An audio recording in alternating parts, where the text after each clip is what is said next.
Hello, you're welcome back. We're still on that what to sell, lesson 3 on how to create a product through market trends and consumer behavior.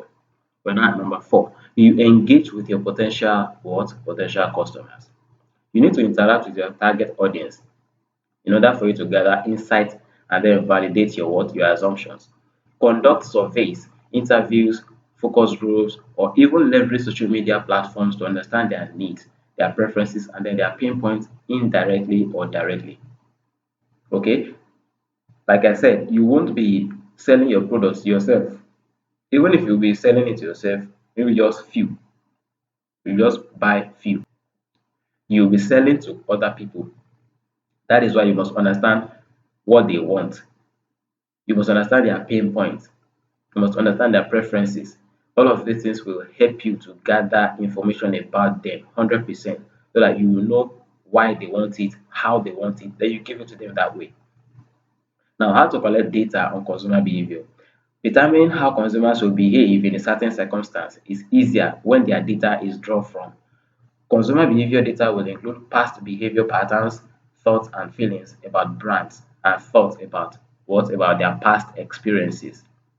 And customer feedback. Reading comments left by your customers can highlight recurring problems or desires. An example would be to leave comment cards on restaurant tables or by the door. Surveys, online surveys gather consumer opinions and can be done in a fun way.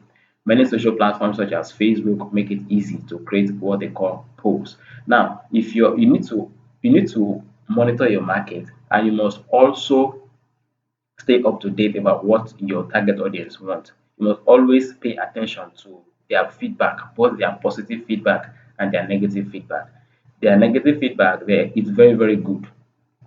Is will Yeah, the positive ones, they're also nice, but you have to work more on the negative feedbacks. So when they are giving you negative feedbacks, those are the area where they're telling you to develop yourself more, where they're telling you to improve on.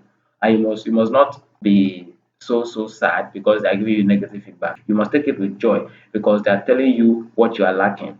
They are trying to show you, they are pointing to you the things that your product is lacking or the thing that your business is lacking. I must you must even be grateful for it.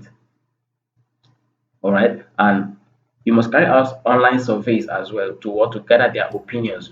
You roll out polls that okay, what this thing that yeah, this product that they are buying, okay, are they satisfied?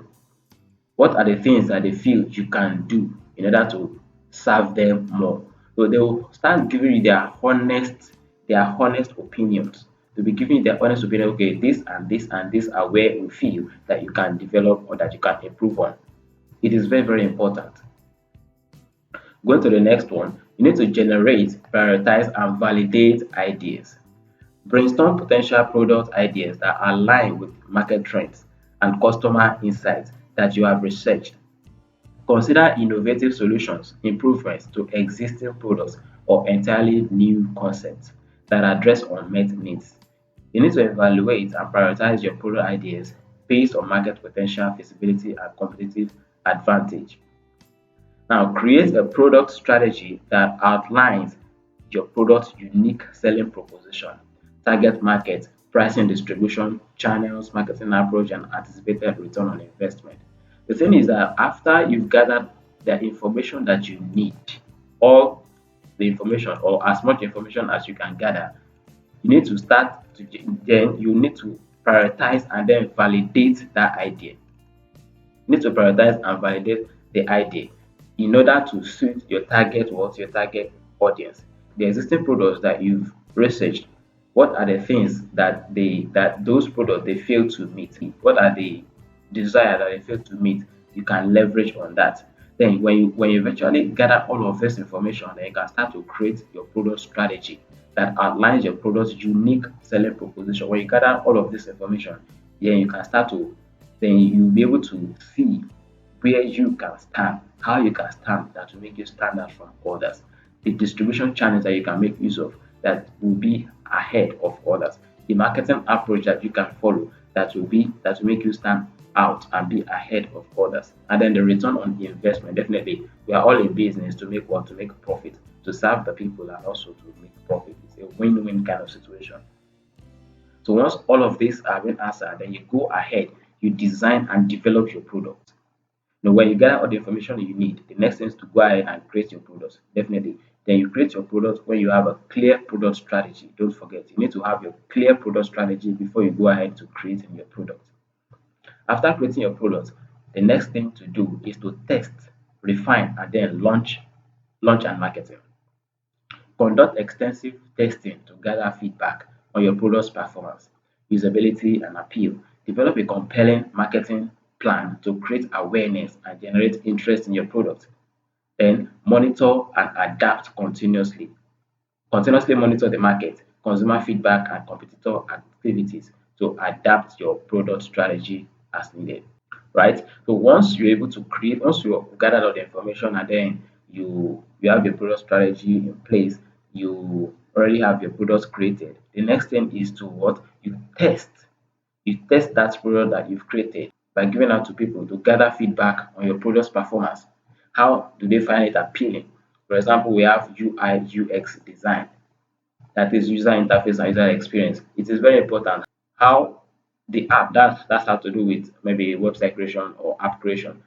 How does your target audience, is your website, is it appealing? The interface, how do they relate with it, or how are they relating with it? The user experience, how is it? Is it usable? Is it appealing? Is it, do they find it good? Then once you've rolled out and then you are getting the feedbacks from your target audience or from your customer, then you need to develop a compelling marketing plan to create awareness. You need to create awareness for your product. You don't just create a product and then throw it out to the market. No, you need to build and heighten the tension for your products. Like let them anticipate for that product. Let them anticipate for it. That one will make them buy. Because if you just create one product and then you throw it out there, few people will buy it. But when you create momentum for that your product, when you create awareness for that product, and then they are already anticipating, yes, there will be a good sales number for that your product. Now, after that is done, you need to monitor. You need to monitor that product. And you need to monitor what people are saying. That is what your target audience, what your feedback is.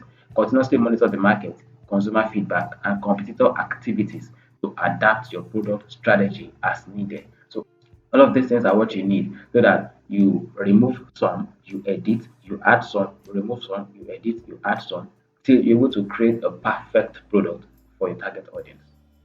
Okay, now to do little recap about this particular lesson, we talked about, the first we talked about was market research, right? Then you need to make your research about that product you want to create. You don't just jump at creating any product. You must stay up to date and you must be relevant.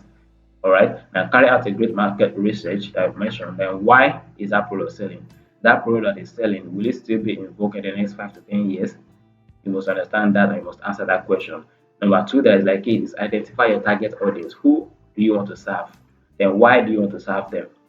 You need to create a customer avatar which answer the name, the age, the gender, the location, income, values, lifestyle, where they hang out, and the kind of books that they read.